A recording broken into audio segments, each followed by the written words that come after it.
You want to unmute your microphones, please? Thank you. Okay, good evening. I'll call the meeting to order. This is the regular board meeting of May 20th, 2026 of the Moraga-Orinda Fire District. We have a 6 o'clock closed section and a 7 o'clock open session tonight. So I'll call the meeting to order and we'll have a roll call, please, Marcia. Director Hassler, Here. Director Romer, Present. Second Vice President Jex is absent. Vice President Danziger, Here. President Jorgens. Here. We can do the Pledge of Allegiance, please. I pledge allegiance to the flag of the United States of America and to the republic for which it stands, one nation, under God, indivisible, with liberty and justice for all. Okay. We Item have a minor change in our agenda tonight. We have a person that wants to speak on things that are not on the agenda, make a comment or make a presentation. So it's Steve Anderson. Welcome, Steve. Welcome back. Thank you. I'm Steve Anderson, 162 Crestview Drive, Arlington.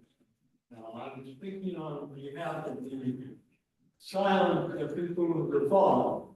For the last 5 years, I've noticed, Chief, that many of the stations are not in accordance with the U.S. flag code on Memorial Day. In fact, I stopped at a couple of them. They were a little put out, but that's okay. I was a little put out. But in any case, it's very simple. The U.S. flag code is that on Memorial Day, at sunrise, the flag will rise to half staff. And then from noon to sunset, the flag will rise to full staff. Very simple, but it's in honor, as we know, all the generations of individuals who have served and fallen for this country, whether the frozen hell of Korea or the miasmic jungles of Southeast Asia or the heat of the Middle East. And we owe that to them. They all had dreams, they were cut short, and they all wanted to be probably fathers and mothers and wives and sweethearts. And some of them probably wanted to be firefighters. I wouldn't doubt that at all. They didn't get that chance. So, Chief, I charge you to make sure that your stations conform to the U.S. flag code. Very simple. Thank you. Thank you. Thank you, Steve. You're more than welcome. I think that's a great idea. I think we should definitely do that. We should make sure that we fly our flag appropriately all the time, for that matter. Yes, sir. If I may, Mr. Anderson is a Marine Corps veteran, a veteran of foreign wars. I have 2 sons on active duty in the Air Force. One is currently deployed to a undisclosed location in the Middle East right now. I guarantee you, sir, that our flags will fly properly on Memorial Day. Thank you, sir. You're very welcome. Okay, thank you. On to public comments that we might have for the closed session items. And we do not have any public comment for the closed session items. Okay. So now we can adjourn into the closed session and we'll be back here at 7 p.m. tonight. And the time is 6:03.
7 o'clock exactly. And the time is 7 o'clock. Okay, I'll call the meeting to order. Marcia, can we have a roll call, please? Director Hassler, Here. Director Romer, Here. Second Vice President Jex is absent. Vice President Danziger, Here. President Jorgens. Here. Report of closed session. Nothing to report from the closed session. The next item is a public hearing. It is our second reading and adoption of the fee schedule for the ambulance transport and emergency medical services. Good evening, directors. Next item before you is the second reading and hearing for the adoption of the ambulance fee ordinance. This was brought before the board last month for consideration and discussion. There was no direction from the board on this, so it's in front of you again tonight as a hearing for the final adoption. This is a ordinance that we adopt every year. The fee schedule for the ambulance and the regular fee schedule. Tonight's item is just the ambulance fee schedule. Happy to answer any questions the board may have. Any questions? No. Okay, don't hear any questions. Any, And can you unmute your microphone, please? I don't hear any questions. Any comments on the board? Any public comments? And so public comment is open for the ambulance fee schedule. We do not have any remote or in-person public comments. Any more questions by the board? Okay, do I hear a motion to? I'll make a motion to adopt ordinance number 26-04, revising the schedule of fees and collection policies for ambulance transport and emergency medical services, superseding ordinance 25-02 with the revised fee schedule operative on July 1st, 2026. And to waive the second reading. Yes. And to waive the second reading, yes. I'll second. Okay, And then do we have any public comment on the proposed action by the board? We do not have any remote or in-person public comment. Director Hassler, Aye. Director Romer, Aye. Vice President Danziger. Aye. President Jorgens. Aye. Motion passes. Item 7, announcements, brief information only reports related to meetings attended by a director at district expense. Hearing none. Wait, I just make a comment on station 42, just a little update. Is this appropriate time? So this is for a meeting that you would have attended Meeting. that costs the district funds. Okay, Ked. Okay, I do it on next one. all right. And so the next item is questions and informational comments from board members and staff. Now you can. Okay, I just want to give you an update quickly on Station 42, Master Gardener, Firewise Garden we're building there. If you go by the site, you'll notice that it looks significantly different. We did the grading last week. And on Tuesday, this coming Tuesday, they will be making our first delivery of rock. We purchased rock yesterday. And next Friday, the 29th, we're going to have a good sized crew of master gardeners out there, and we'll start sheet mulching the site and placing rock.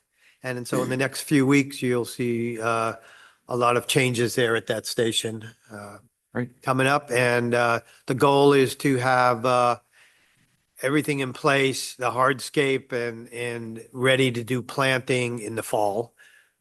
So we're on schedule for that. Great. Good job. Thank you. Okay. Communications received. We did not receive any communications. And then we are on to fire chief updates. We will begin with our finance report. Good evening, directors. I will be presenting the finance update. Strike team receivable update. We received the $108 outstanding travel expense reimbursement from the prior month. We also received 3 new travel expense reimbursement, bringing the new outstanding balance to $3,686. Treasury bill update. Our T-bill balance as of April 30 is 38 million. On May 14, approximately 4.8 million in T-bill matured. Of that, about 800,000 was transferred to the operation account, and the remaining approximately 4 million was transferred to LAIF. Remaining T-bill maturities are and rate detail as shown on the screen. So I have a quick question on that. So do we know when the LAIF rate went up to, roughly what we're getting? Because when we started this whole thing, it was down in the basically checking. So from our third quarter investment report, the LAIF interest rate average is about 3.98%. Right. But when did it go? It used to be like 0.003%. It was effectively zero when we started doing this program. Do we have any idea at what point they figured out that they were doing it wrong and did what we're doing? Sir, if we can answer that question, Jackie will have. Right. Yeah, so the LAIF interest rate changes. So, and they have a different portfolio. So yes, I think as the interest rate for T-bills has decreased, then the LAIF, they have a longer maturity. I think they're, invested in many more things besides T-bills. So their interest rate is different. So don't they have the same restrictions we do? Well, We weren't able to invest in hardly anything other than T-bills and money markets and, AAA rated money markets that were government money markets, I think. We have incredible restrictions on what we can put our cash in. Maybe I can talk about a little background about LAIF. oh, sure. Okay, so LAIF is a voluntary investment program for California local government and special district. Funds are pooled and invest in a diversified portfolio managed by the state treasurer office at no additional cost to the taxpayer. LAIF offer greater liquidity compared to the T-bill. Given the upcoming estate closure, we plan to maintain greater liquidity in the bank account to support the upcoming transaction. So they can't have any more liquidity than the T-bills do because you can sell the T-bills the same day and get cash. So it's impossible to have more liquidity than the T-bills do. Literally impossible. You can absolutely sell T-bill any day you want to.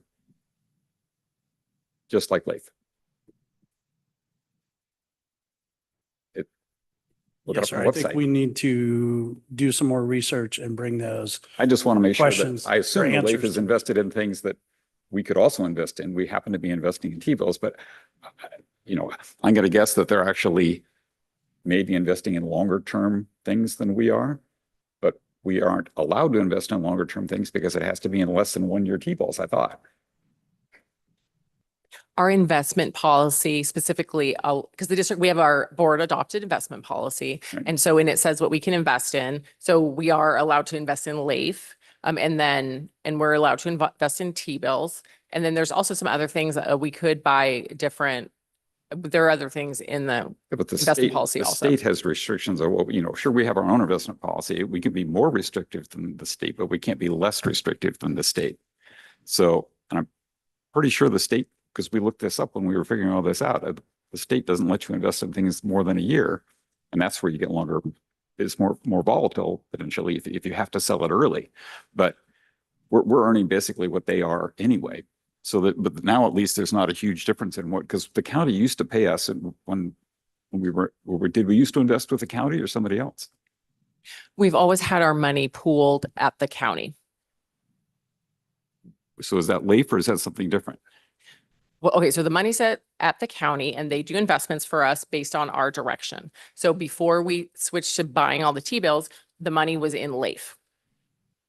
So LAIF, back when we made this, because we made the decision when they were paying us, seems to me it was a fraction of a percent is what we were getting. And we were increasing it relative to what they were paying by 200 to 300 basis points. It was a lot. And so have they changed something so that they're investing more aggressively or more sanely now? So it's better?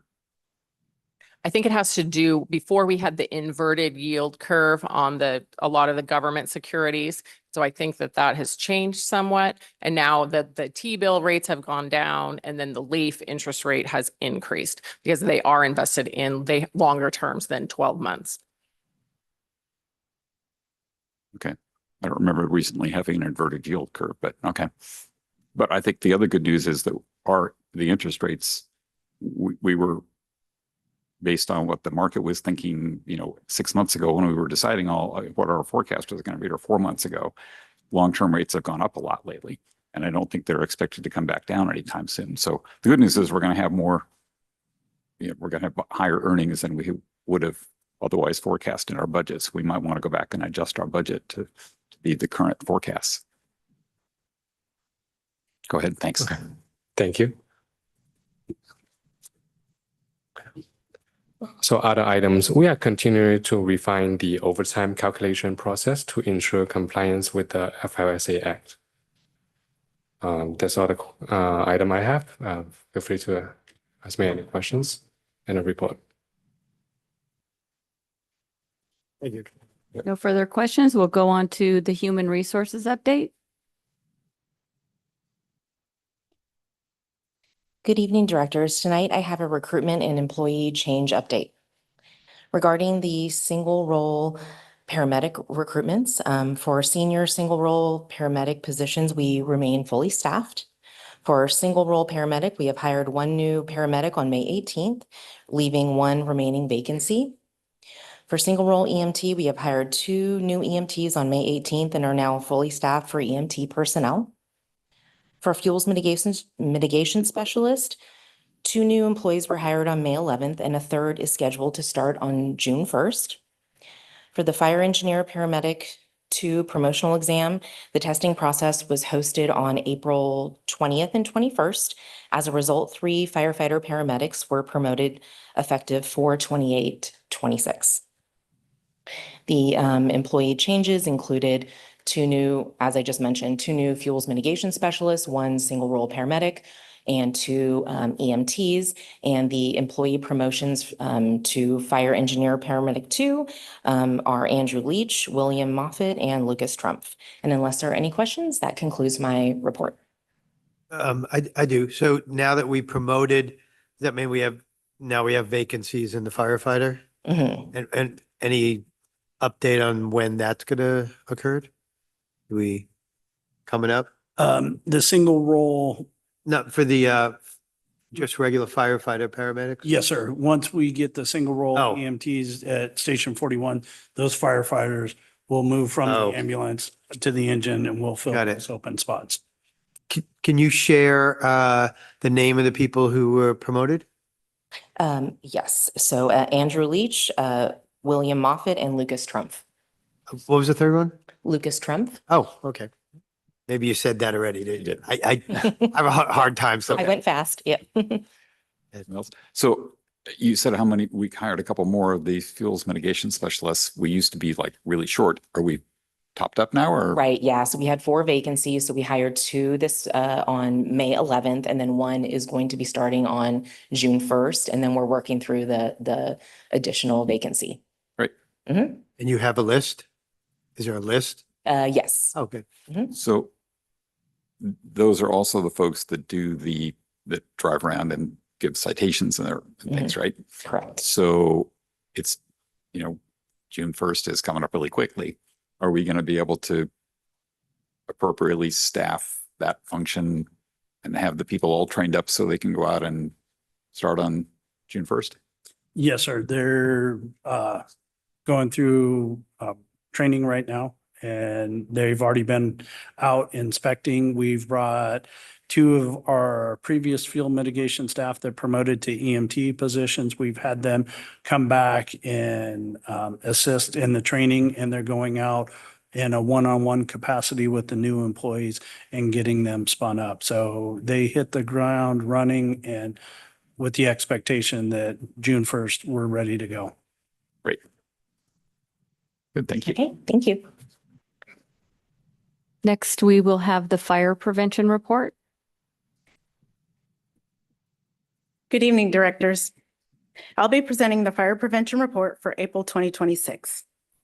Fire prevention is actively preparing for the upcoming inspection season with planning underway to support community risk reduction activities. Our focus is to enhance overall community resilience and wildfire preparedness.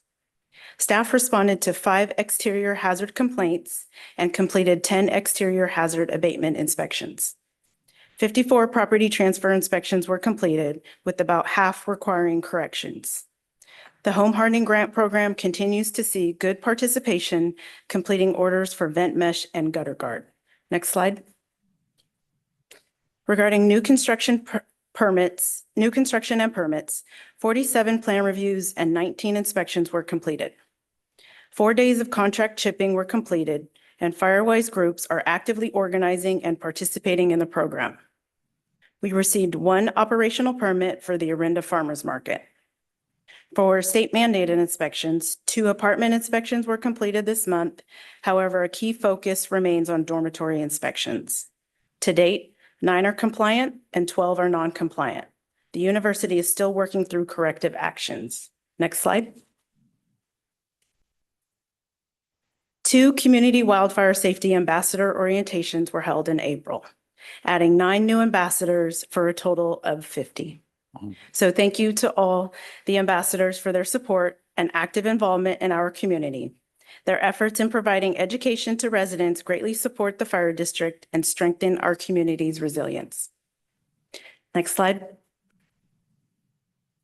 Now that staffing for fuels mitigation specialist positions are underway, training has begun in preparation for focused inspections starting June 1st, 2026.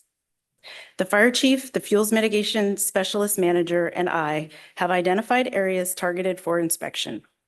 These areas were selected based on fire hazard severity zone, proximity to evacuation routes, potential fire pathways, overgrown conditions, topography, and how recently they were last inspected. Is it the green? Oh, sorry, go ahead. I'll be presenting 3 slides covering the entire district, with each area highlighted and numbered for identification and ease of reference. Evacuation routes are highlighted in yellow, and focused inspections are highlighted in pink. First, staff will. I'm sorry. I see orange. I see orange and green. Orangish yellow are the evacuation routes. Okay. Yeah. And then pink in the lower left-hand corner. Got it. First, staff will inspect the yellow highlighted evacuation routes, which are primary routes in and out of the district.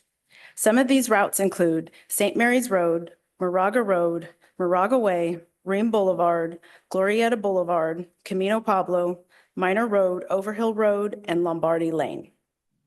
Secondly, staff will inspect the area highlighted in pink labeled number 2. This area is off Skyline Boulevard and includes Starkville Court and the surrounding properties. Next slide. Where is that? Was that the little tiny itty bitty area? It was little skyline. Correct. Little tiny thing in the corner? Okay. Sir, if I may on that one, that is an area that it borders Oakland. The residents up there sometimes don't understand. They're still in our fire district. During property transfers or construction projects, they are amazed when they have to submit plans to us. They think, well, we're in Oakland. Oakland's right there.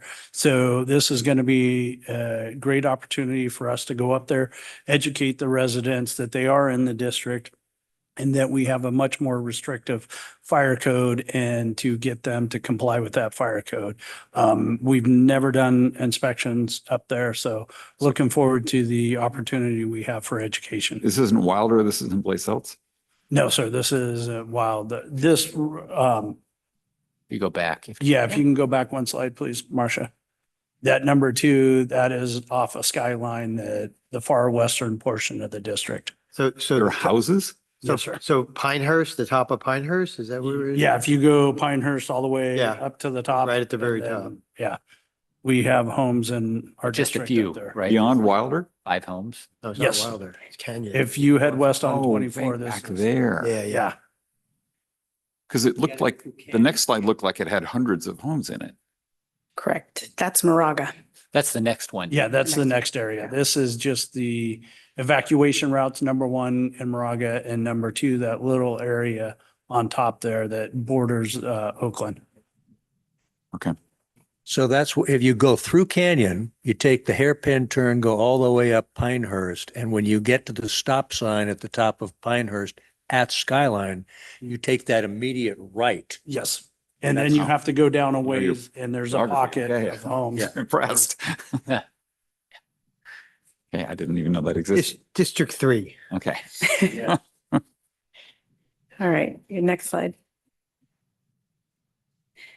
This slide is the town of Moraga. Looking at the area labeled number 3, this area includes Camino Pablo between Reimer Drive and Tharp Drive down to Quail Crossing and over to Skyview Court. The next area is also highlighted in pink, labeled number 4. This is an area between School Street and Canyon Road. Canyon Road is also highlighted in orange yellow and determined to be an evacuation route. Next slide. This slide is the city of Orinda. Beginning with the pink areas, first let's look at the area labeled with the number 5. Staff will inspect Charles Hill and the Diablo View neighborhood. Looking at the area labeled number 6, this area is behind the Orinda Country Club. It includes Manzanita Drive, Acacia Drive, and Los Altos. Moving to the pink highlighted area labeled number 7. This area includes Monte Vista Ridge Road and Claremont Avenue off Camino Pablo. And lastly, highlighted in yellow, this represents more evacuation routes. Some of these streets include Camino Pablo, Camino Sobrante, Minor Road, St. Stephen's Drive, and Lombardi Lane. End of report. I'm happy to answer any questions. So, Good, good. Not so much a question, but the clerk, Marcia, I wonder if you can send these out to the directors, these slides, Yes, I so we have that. Mhm. And, you know, it's hard to see from here because this is the first time we're seeing this right now.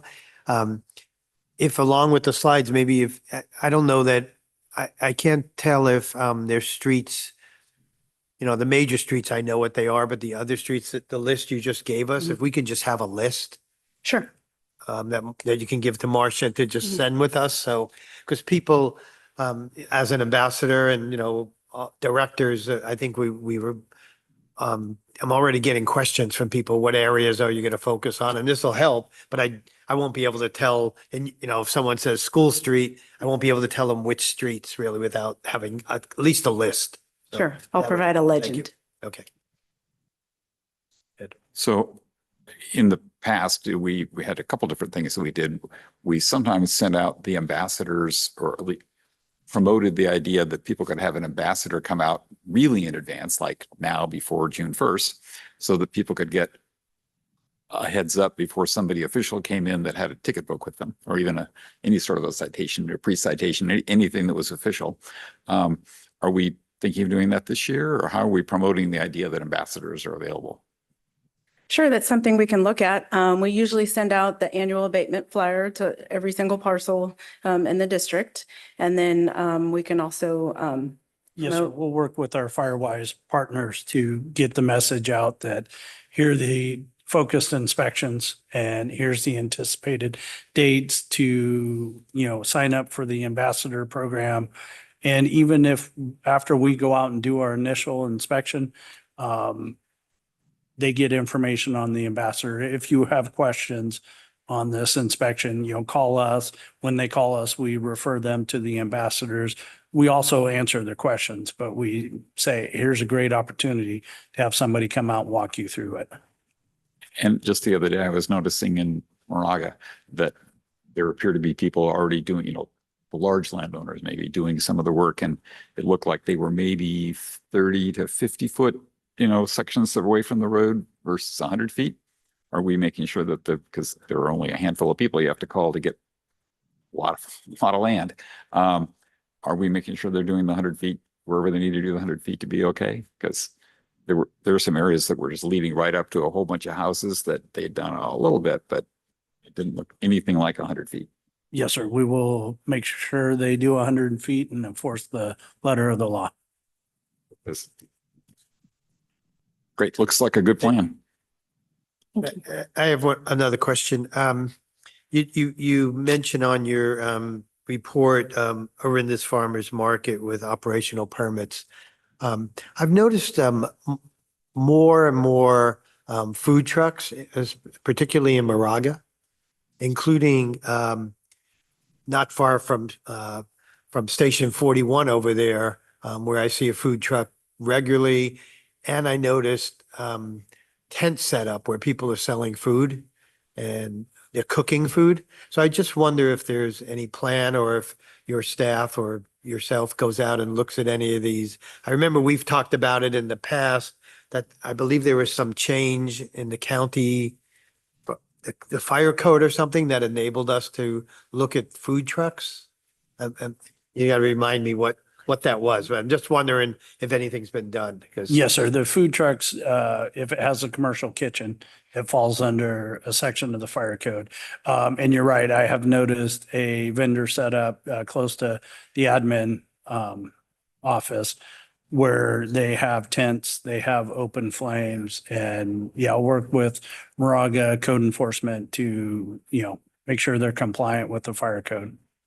I was gonna say, I drove by on Saturday and in the parking lot of the building that we're buying, Yes, there was one.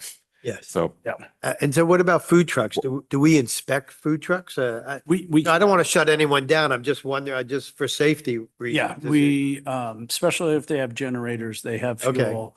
The commercial kitchen component inside the food truck, we will absolutely inspect. Okay. and just for. Okay.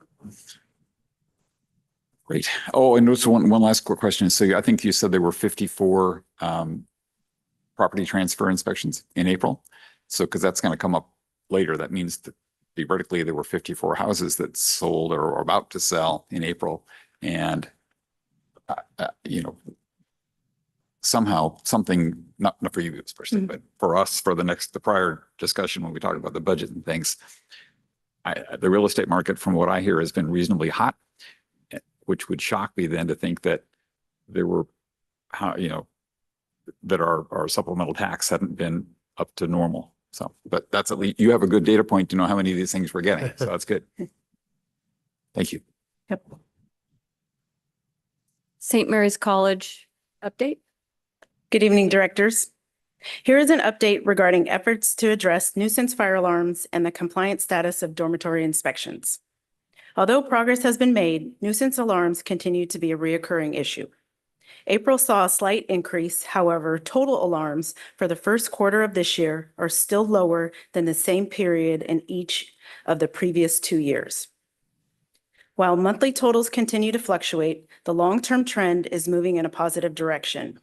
I am working closely with St. Mary's College to ensure each alarm is investigated, root cause is identified, and effective corrective actions are implemented to prevent repeat occurrences. While nuisance alarms continue to be addressed, inspection work remains an important part of overall fire prevention efforts. Since dormitory inspections began in January, staff have achieved compliance in 9 buildings.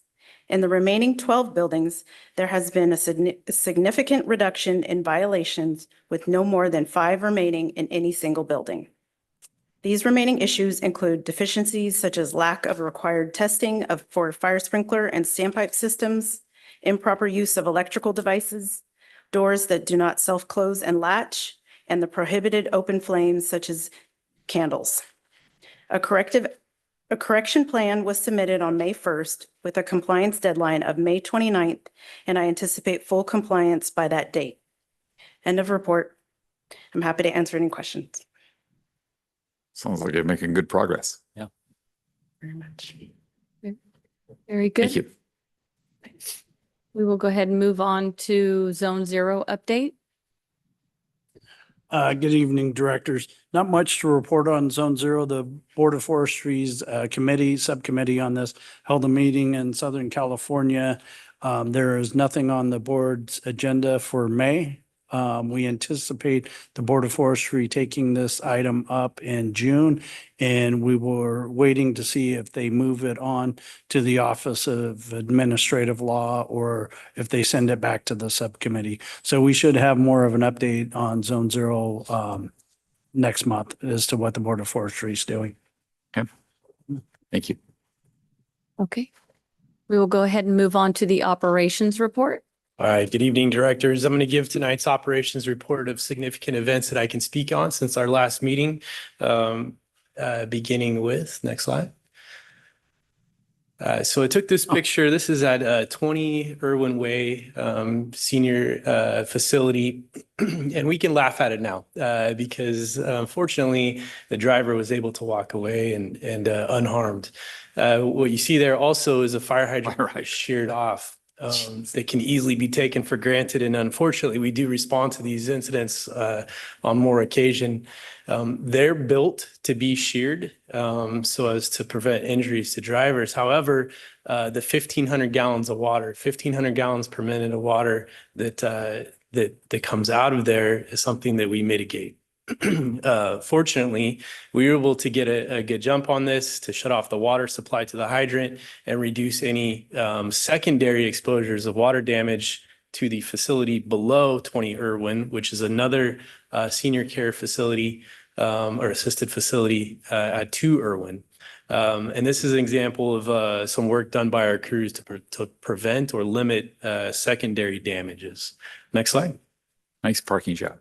Yeah, custom.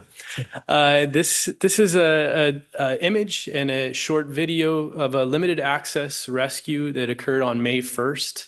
The flight paramedic slash CHP officer pictured there came off of the helicopter. That's H-30. It's CHP's helicopter that's assisted us with extricating the patient and then providing them to us at Valley Vista Staging, where we transferred care to our ground ambulance, treated and eventually were transported for a traumatic injury to John Muir Hospital. Marcia, are you able to play the slide real quick? It's been a little bit slow, but that's H-30. That's our CHP helicopter with the mutual aid. We work with them for hoist capabilities and remote access. In times when they can't provide hoist capabilities to us, they can provide also aerial surveillance and getting our ground crews into these areas, which are very difficult at times from some of our terrain. Next slide. Hey, Lucas, before you go, Yes, sir. who makes the call to call a helicopter? The chief or the captain or? Yeah, so our yes, to answer your question, that call can be made with our company officer or chief officer. However, it's also built into to our CAD response matrix. So a limited access call calls for a helicopter, with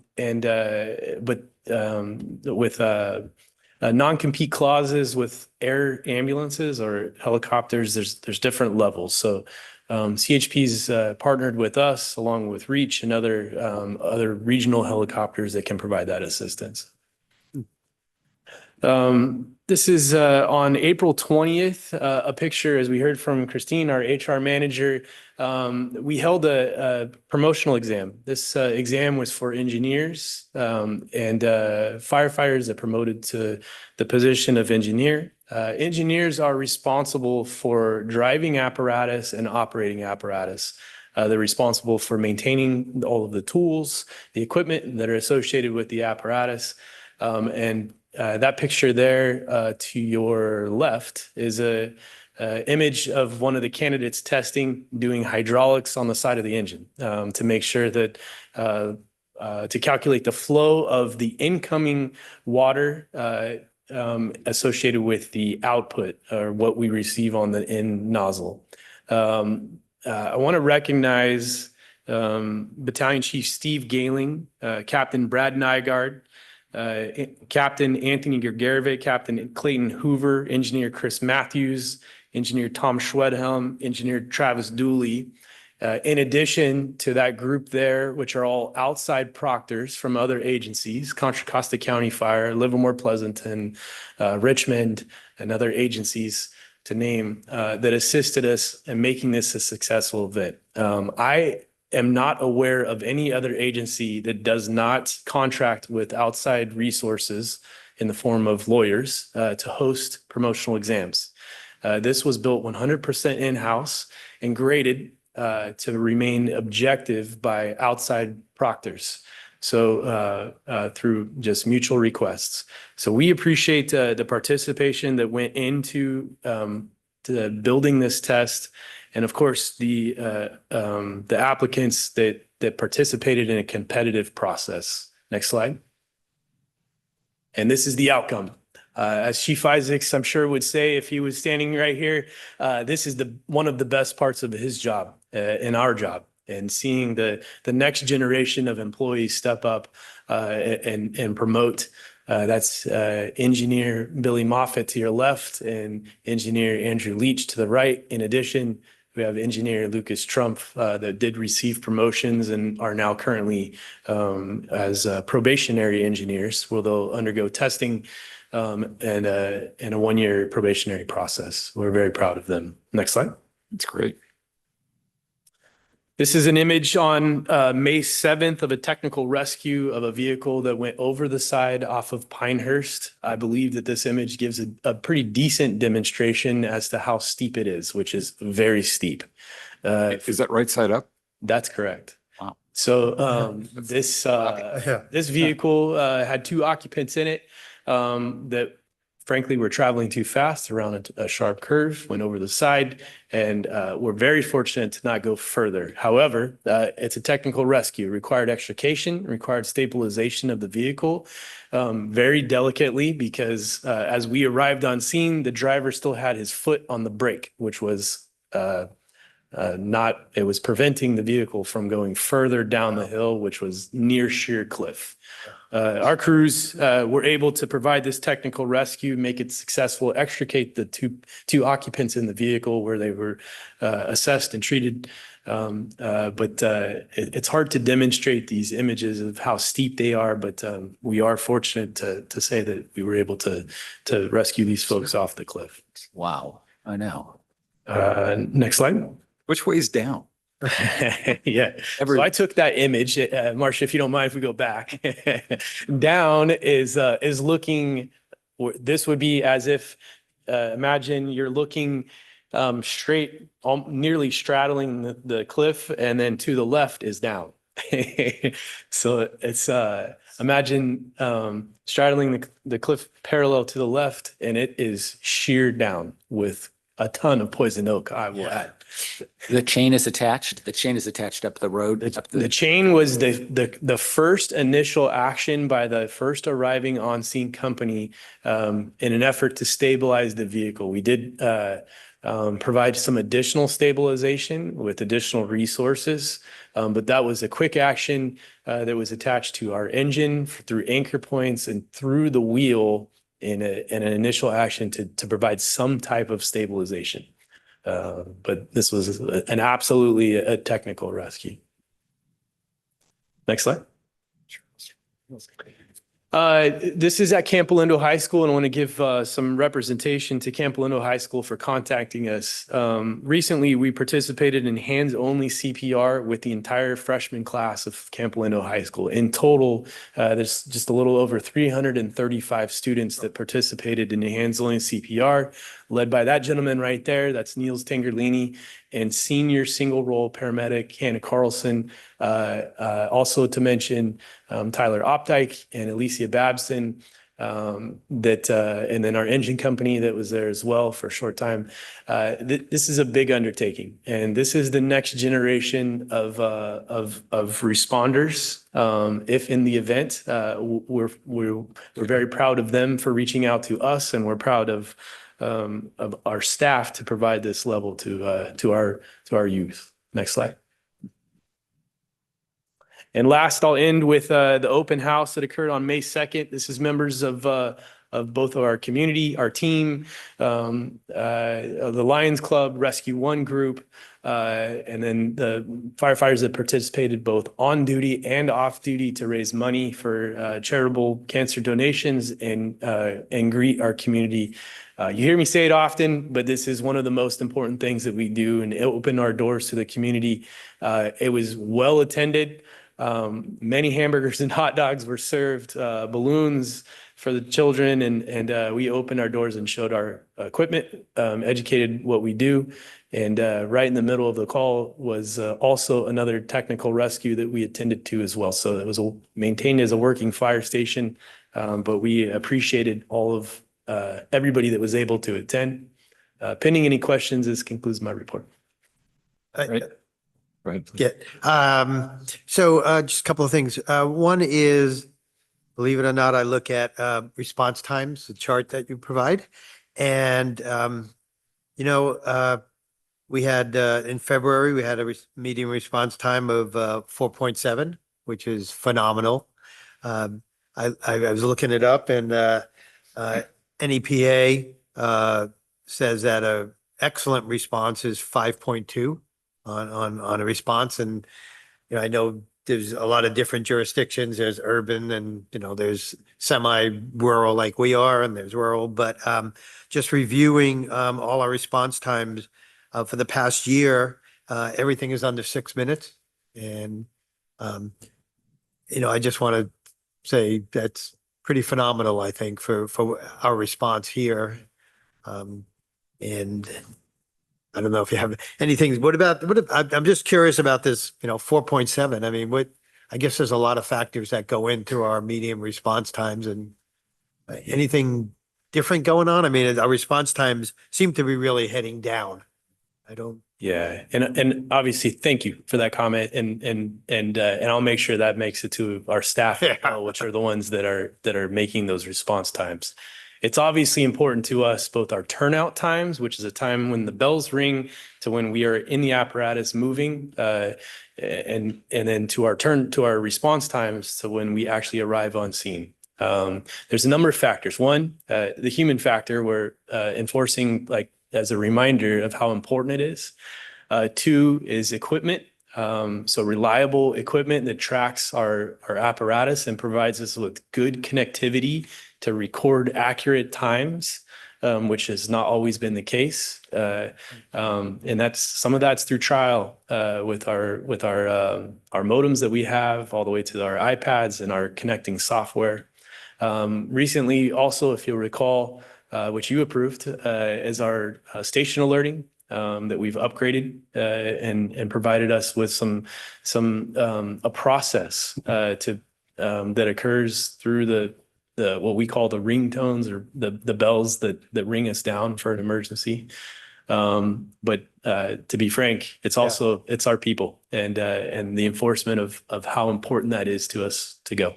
Well, our community is thankful, and to know that, for the most part, someone's going to be at your house in, 5 minutes is pretty good.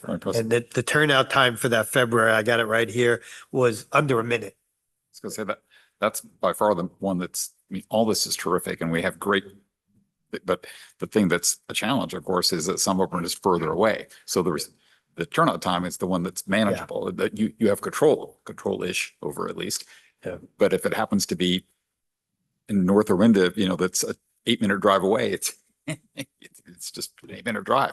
But you guys know where you're going. The key is, 10 years ago when I started this, there were times before they had the good systems they have now that it's a really confusing bowl of spaghetti out there to know where the roads go. And they missed a couple here and there, so, back in the manual days, and now it's much better. So it's great. Yeah. New technology. And thank you for pointing that out. That means a lot to myself and staff. But I also highlight of significant events like cardiac arrests and things like that. That stuff adds up, and it does make a difference. But it is, all the things that I mentioned combined. The equipment, the staff, everything, because at times the data is not always 100% correct. So it's a big connection together, And like you mentioned, we can't control time versus distance. We cannot control traffic. These limited access rescues, like I had mentioned, they take a lot of time. Oftentimes the reporting location is different than the actual location. So it will wane and flow, but certainly our goal is to maintain that as early as possible. And those engineers that we promoted, part of the testing process that they completed were blank maps of our district. They have to write in and take turn-by-turn directions, and they will continue to be tested through probation. Perfect. And one other comment is, I'm looking at the slide still of the open house. One slide you don't have is we had our Ivy Drive, Greater Ivy Drive Firewise meet and greet, introduction to what we were doing, and we really appreciated Station 41 crew that spent about an hour and a half there. Of course, as you know, it was the highlight of the event, especially families that brought their kids, and a lot of pictures were taken, and the crew was, I got a lot of comments that the crew was great. People came to me as director and said, these guys are the greatest, and they really did a great job, and that event went very well. So Thank you. Thank you for the. I'm going to send you a picture. I appreciate it. And I got a couple other emails as well from Charles Hill neighborhood with very similar feedback. Okay. I appreciate it. I was going to say, I think there were 2 other Firewise neighborhoods that got kicked off in the last month or so also. So the movement is out there and it's happening. Yeah. We love the I think collaboration. roughly 2/3 of Orinda at least is now a Firewise neighborhood. Yeah. That's good. Yeah. Thank you. All right. Thank you. Directors, the next couple of pictures are a project that we are working in partnership with Fire Safe Moraga-Orinda and PG&E. PG&E reached out to me and said they had money to give to a nonprofit for some grant work and hazardous fuel removal. So based on our partnership with Fire Safe Moraga-Orinda, FSMO, we were able to make contact, and between PG&E, us, and FSMO, we're able to get some really good work done. Next slide, please, Marcia. And I asked Dennis Rain, our prescribed fire coordinator, to kind of head this project. So he built the slides for us. So this is an area behind Camp Lindo High School, as you see on your right, in the Camp Lindo neighborhood. It's an area where we have had fires in the past. It's heavily vegetated, a very significant fuel loading on the right side of the hill you can see, and then the left side's grass. This is before treatment. Next slide, Marcia.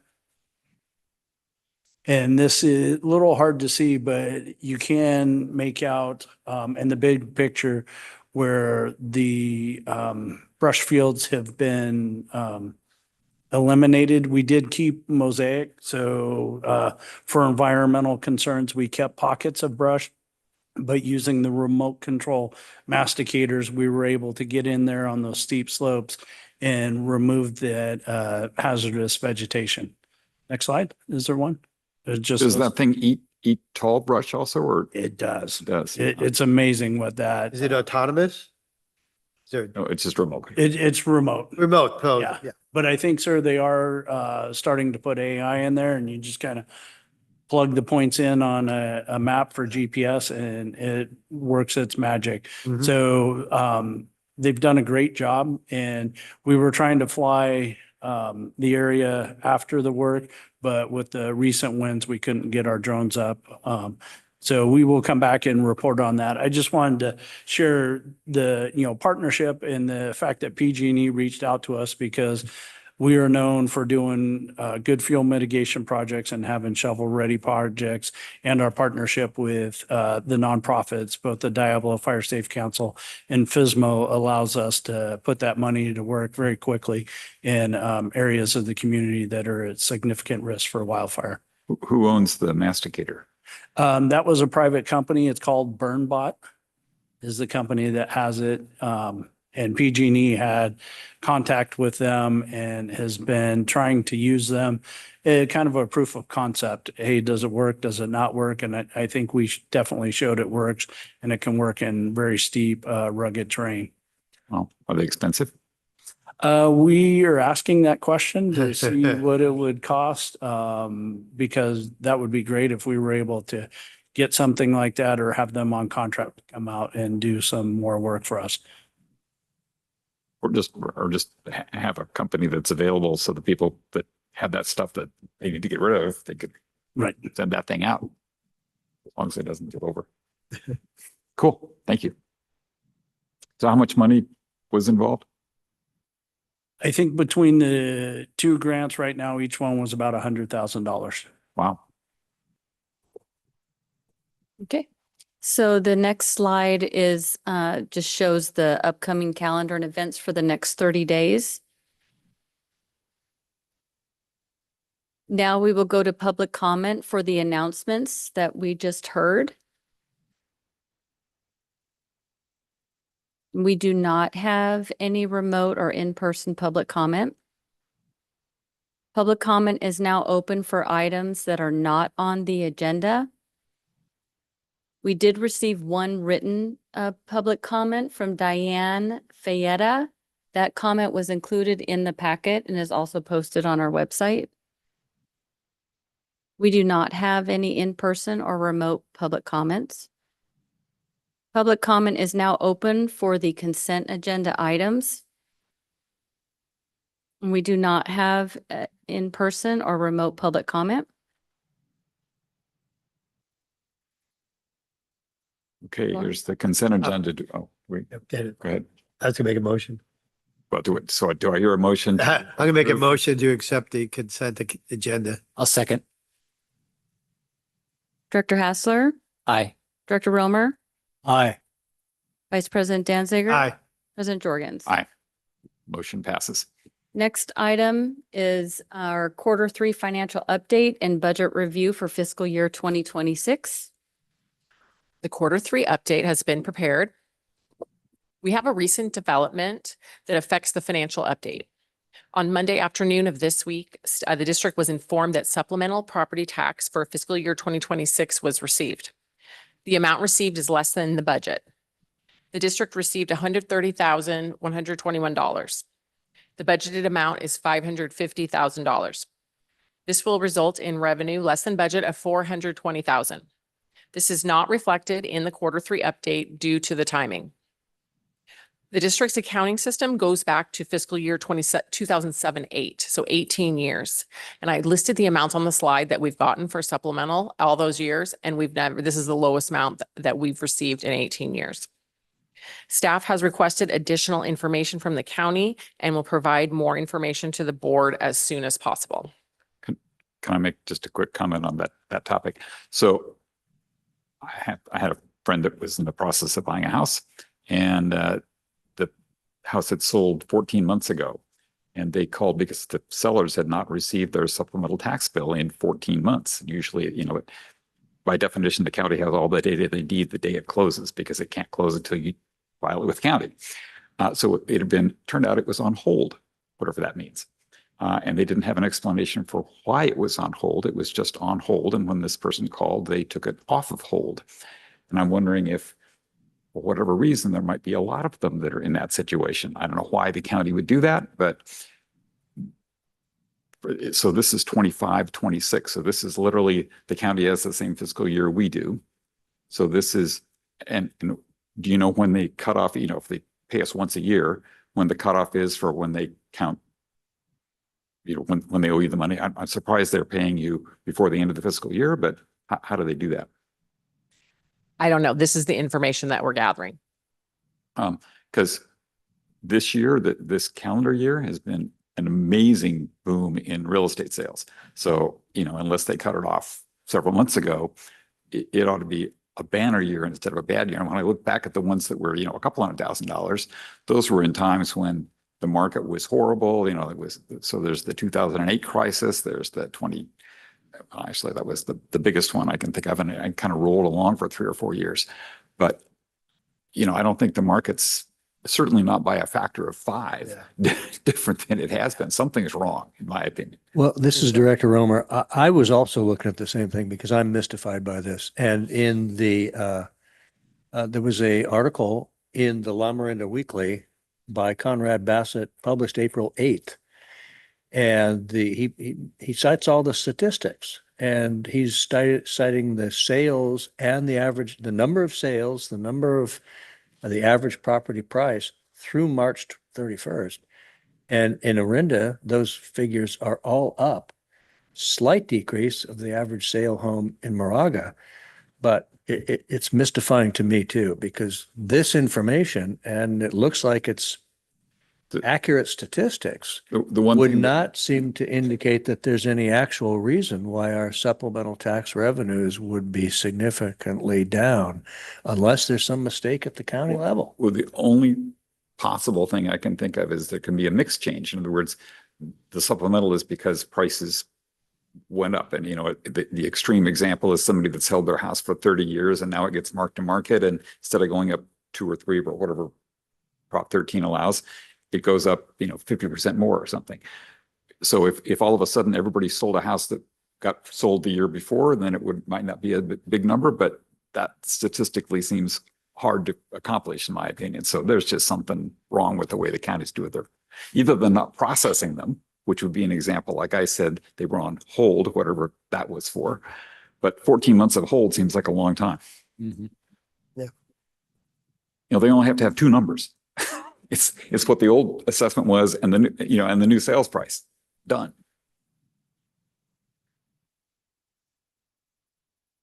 I guess my point is they don't have to go assess anything. By definition, it's whatever the sales price was is the fair market value, and that's the number they use. So that's the second number, and they literally get that the day they accept it and the transaction is closed, the county has the number.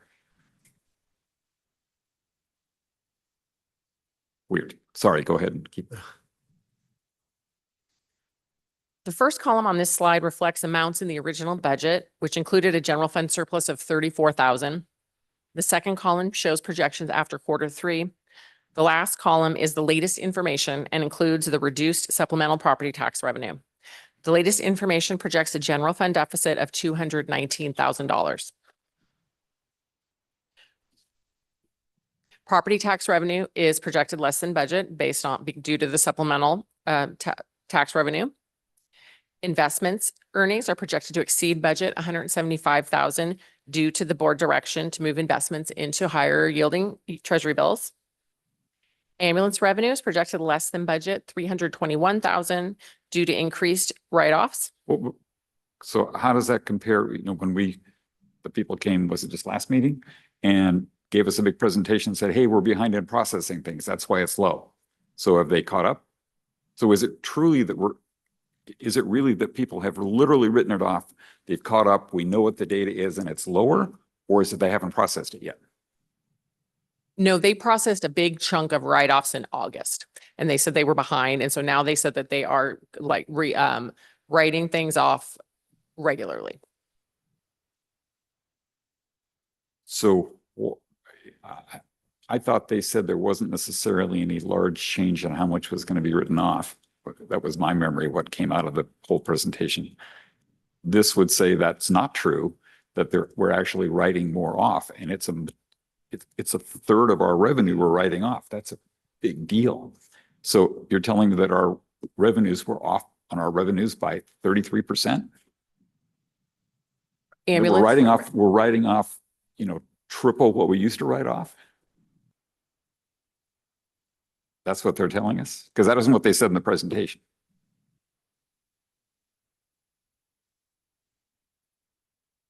So have they finished? You said they wrote things off in August, and now so they have caught up? Yes, that's my understanding. Wow. Maybe we need to have them come back, because that's not what they told us was going to happen. I thought they were processing things that they hadn't processed the revenue part of it, and certainly you write some things off when you do that, but there should have been a lot more revenue they reported too. Okay, so I would want to understand that a lot more. And if we need to have them come back and explain why all of a sudden we're writing off 30% this year more than we did last year, I would really like to understand that number. Because all of a sudden our business, it's a bad business. Or at least get an updated explanation from them. I don't know if they need to be here. Yeah, no, I don't, But- we need to, Yeah. understand what has changed in the market that made us write off 30% more than we've ever written off before. That's a huge change in our revenue, and sounds like it's going to be something that's permanent.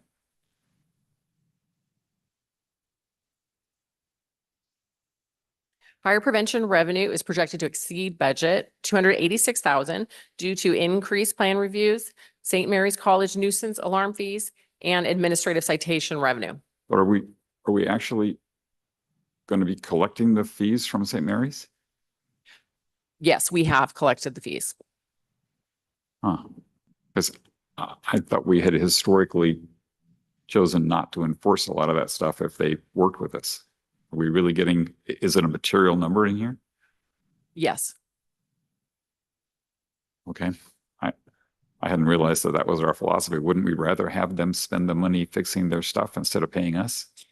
Yes, sir, we absolutely would. And we started to collect because we felt they were they knew that, hey, we need some more time. We're really going to work on it. And we weren't seeing them work on it. So we did collect on a couple significant bills, I think 30,000, 32,000 on one of the bills that got their attention. And this next budget cycle, we dropped that number of nuisance alarms, what we predicted, because we think they're taking us serious now and they're actually going to fix the problem. Okay. I mean, I want to do the work too, absolutely. Because, the number one objective is to make them safe, but it seems like it's a nice hammer to have, but you'd kind of like to think they're going to spend the $30,000 to fix their alarm systems or whatever it is instead of paying us. I get we have a cost to go with it and all that, but in general, I think I'd rather see the money, have them spend the money somehow on fixing our problems. I don't know. Okay, keep going. Sorry.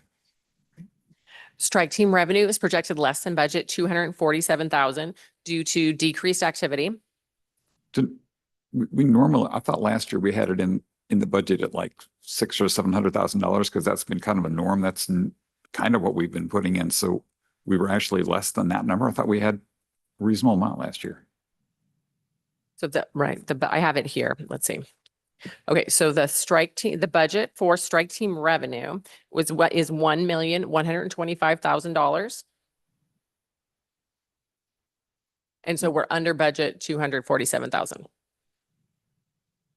Because a couple of years ago, we had a discussion about kind of what those numbers would be. And I thought they were more in the $600,000 or $700,000 average kinds of numbers. So we ought to think about going forward, looking back at our long-term trend and seeing, I realize it varies completely by what kind of fire year it is. So luckily it was low. So Yes. the good news is it was a really low number and we didn't have a lot of fires. But I think we need to be pretty conservative. And since it does vary a lot and it can mess up our budget by a pretty big number, I think we should think about that for the future when we think about how much we're budgeting. I think you did that in your projections coming up, right? I'm looking at the sheet right here. You only have the long range financial forecast only has 233,000 for next year. Are you looking at the long range forecast? Okay, so that's net. The long range forecast Is the net records it at net. So the revenue less the expenditures. Gotcha. So this is slightly different. Okay. So what is it for our financial update? How much, you said the revenue is off by that much. Are the expenditures also off by a whole bunch? So it actually nets out or not? So the expenditures. So on the strike team overtime, the budget is 638,000. And to date, we've spent 538,000. So there's $100,000 difference number in is- expenditures. So the net number is only going to be off by 147, not 247. Right. Okay. Right. Yeah, it's offset by the overtime. Mhm. And then finally, the transfer in that the original budget planned to transfer all the fund balance from the Tunnel East Bay Hills Fuel Break Fund into the general fund. The board reduced the transfer into the general fund by 516,000, which resulted in the budget variance. The fund balance was instead transferred into the new fuel break maintenance fund. So that's also part of the variance. On the expenditure, salaries are projected less than budget 100,000. Overtime, less than budget 150,000. And the significant change is the workers' compensation is going to exceed budget 404,000 due to increased costs. Staff has implemented a light duty program and begun the process to obtain alternative insurance in order to attempt to decrease workers' compensation costs. Staff will bring additional information in the future. So on the workman's comp, I know you want to bring it in the future, but so is that because our insurance cost went up or because we had more people claiming it? Well, it's the insurance cost went up. We're in a pool and the cost went up, but that is based on our experience, which is claims, the claims costs, as well as our payroll as well. So we only pay workman's comp we pay the money to an insurance company and they raise the premium, but they pay the costs at the end of the day. They pay the recipient versus us paying them directly. We buy insurance and we hope we don't have a lot of claims because then our insurance bill goes up, but we don't ever, they're responsible even if it's a higher bill. Correct. Okay. So this literally means that our insurance premium went up that much. Yes. Okay. The transfers listed on the slide have been completed in this fiscal year. The district started the fiscal year with 22.1 million in general fund unrestricted fund balance. The projected deficit would decrease the unrestricted fund balance to 21.9 million, which still exceeds both the fund balance policy minimum of 40% and the goal of 50%. The capital projects fund has a projected deficit of 5.7 million, which includes apparatus purchases of 5.2, the admin building purchase of 3.7, and then 25,000 for station 41 and 5,000 for station 45. The new fuel break maintenance fund is projected to end the fiscal year with 466,000 in fund balance that's set aside for fuel break maintenance. So we haven't had an update for a while about when we're getting delivery of the apparatus, which is a huge number. So are they back on schedule? Are they still delayed? You know, anybody know? We're going to sue them. I know that. So. Yes, sir. Deputy Chief Lambert has a update on the apparatus for you. And I realize it's not a science, it's an art to know when they're going to deliver or a voodoo or something, you know. Okay. I think the more accurate term to describe would be that it's a moving target. Or a guess. So currently we have 3 type 1s on order and 1 type 3. So we're expecting delivery of 2 type 1s, 2 of the 3 this fall. Our folks just completed a complete build sheet to review. We do believe and anticipate and expect that to be on time sometime this fall. Last year, the board approved a purchase of a type 3. At the time, we were told that to expect that at the same delivery time as our 2 type 1s, which would have been this year. That story has since changed and it's been pushed back to 3-year delivery time. So that versus a 1 year. Oh. So is this number wrong then? The 5.2, yeah, 5.2. Right. The 5.2, right, it includes all of the apparatus, right? So it's basically, so yes, it's in there, the type 3, even though it's not going to come by June 30. So from a cash flow, we're still going to spend the money, but which fiscal year it's in it might change. Or we know it's going to change actually, because I assume they never pull it back, right? I don't know. I would love to tell you definitively, but I think it's safe to say that it will be longer than shorter. Well, if it went from 1 year to 3 years, it's probably not going to come back to 1. I would agree. Yeah. So that says to me, at least, we should adjust that number just for this fiscal. You know, we can put it further out in a long range financial forecast, but it doesn't sound like whatever that number is going to happen this year, this fiscal year. Is the 5.2 for all four apparatus? Because you mentioned four, right? 3 type 1s and 1 type 3? Yes, it's- 5.2 is for all four. Yes. And how much is roughly, how much is the one that's going to be late? 600,000. Oh, Type, so it's a little type bit. 3. And don't quote me, but it's Something like type 3 is less expensive than a type 1. A lot Type 1 less, it is, sounds like. is about 100,000, or correction. A type 1 is about $1 million, depending on at what point we ordered it. And when is the other type 1 come? Because we're getting 2 type 1s this year, right? Yes, And sir. you don't know the delivery date of the third type 1? That's still unknown. That's like, okay. Yeah. So we're getting 2 of them this calendar year. That's but- correct. But this is a fiscal year thing, right? That's correct. So we would have, you said this fall, so we'd have another 6 or 7 months to get the other one, maybe? No. To get the Well, in other words, to take delivery on the third one. Because you said we're getting 2 in the fall. yes, That would leave 6 or 7 or 8 months beyond that. or to get it. Beyond that. Right. So the third type 1, the board just approved that one last year. Right. So that one anticipate, I would anticipate possibly 3 years from the time of purchase. So we're coming up on a 1 year. So that's probably not gonna, so that'll be another, well, it must be, if they have to be more than $1 million apiece plus 600,000, because that would only add up to 3.6 and this is Right. 5.2. Right. So sort of kind of how much is the new one? 1.1. 0.1. Mm-hmm. So So all in 600,000, so 1.7. it's not going to happen this coming year. Correct.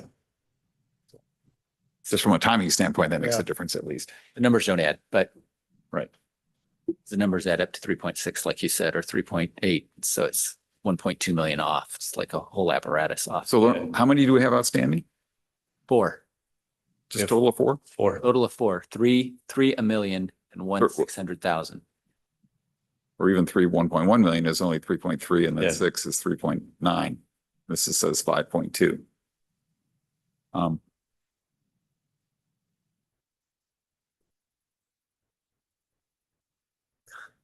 We know the delta. Like, How do you get to the 5.2? yeah, there's $1.3 million missing. Right, I'll get it. So, okay, I have, there's the, well, okay, I have in the separate, it says 3 type 1s that are in this fiscal year. And then I have 2 type 3s. Are there 2 type 3s? We have 1 type 3 on order. Right, okay. So I'll get the breakdown for the Maybe we're 5.2. going to save a whole one. That'd be good. We have a whole. You just fixed our budget. Right, I'll send out the Okay. detail. We have it. Because it sounds like if we think we really only have 4 things on order, unless we already, well, we can't have already gotten one. Or, We would know. well, this is the capital budget for Total. next year, starting in June. For 26, 27 that year. So, right, so the 5.2 is for the fiscal year 25, 26. And of that, we've already spent 378,000, which I think is for some ambulances that we got this year. So some of that has already been spent, the 378.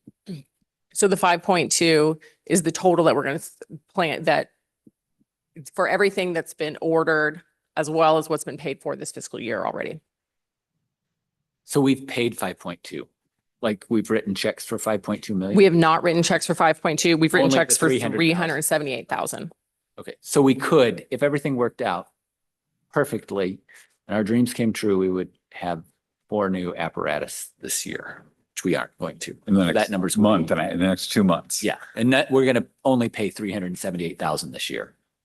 Most likely, we'll only pay 300. So we're going to have a big, it sounds like we're going to have a big carryover. Are these for the 4 apparatus that we think we have that we pretty sure we have in order? Are those post-paid and nothing of it is prepaid? So we haven't paid for them up front and we're taking delivery later? Or are we paying for them when we get them We're paying for them on delivery. on delivery? Okay.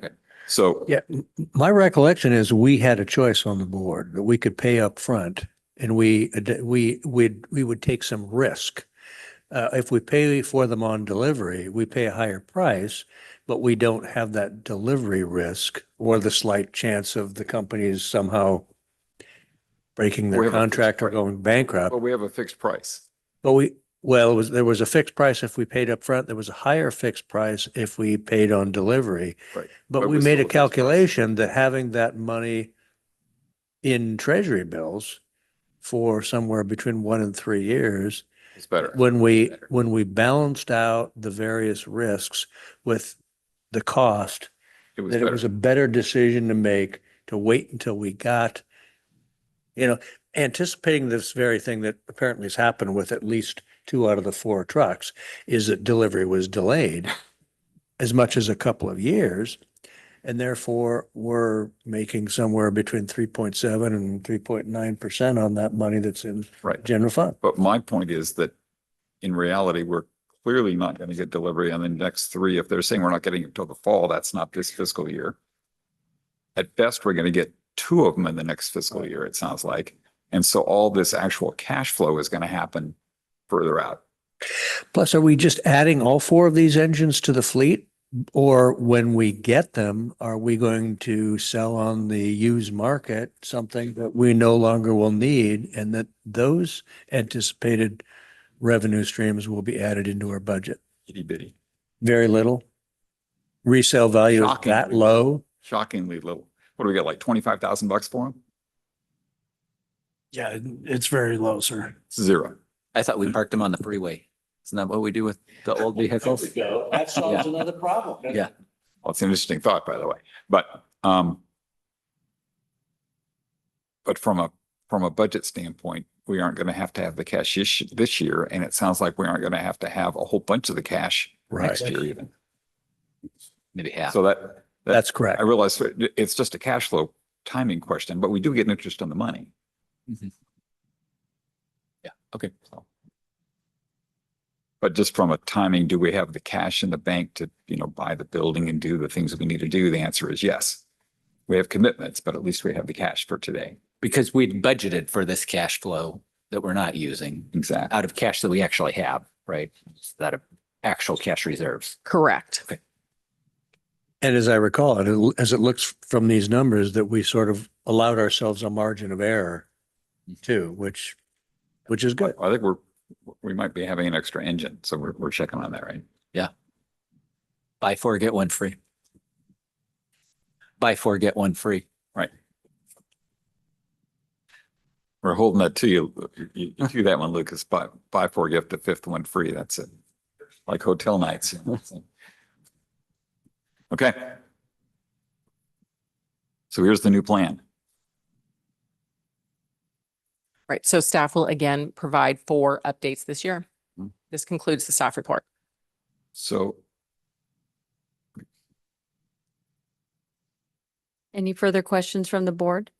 Not really a question, but like before, when we were talking to the fire marshal about you sending out the report of where we're going to do inspections, could you send us also that first slide on the history of the supplemental tax? yeah, I'd like that. I'd Great. just like to see that.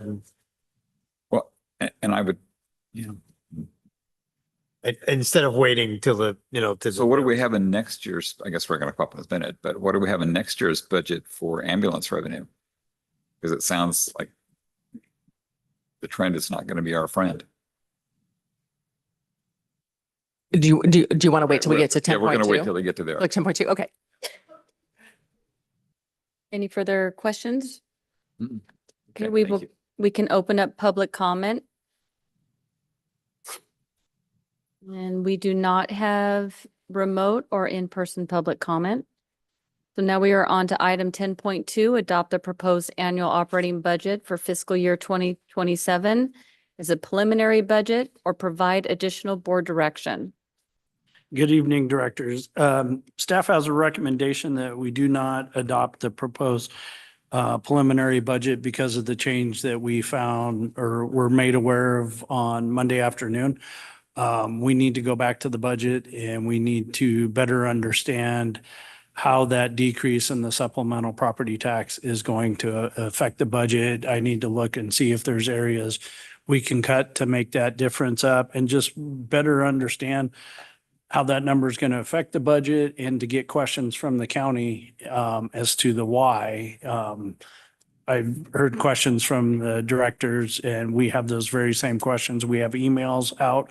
We have phone calls out. I've reached out to my partners, the other fire chiefs to see if they're dealing with the same thing. We just don't have any answers yet. So that is staff's recommendation. We didn't even create slides for this item because we don't know what we don't know right now. So the item's still there for some discussion, but staff's recommendation is that we don't adopt it, we just discuss it.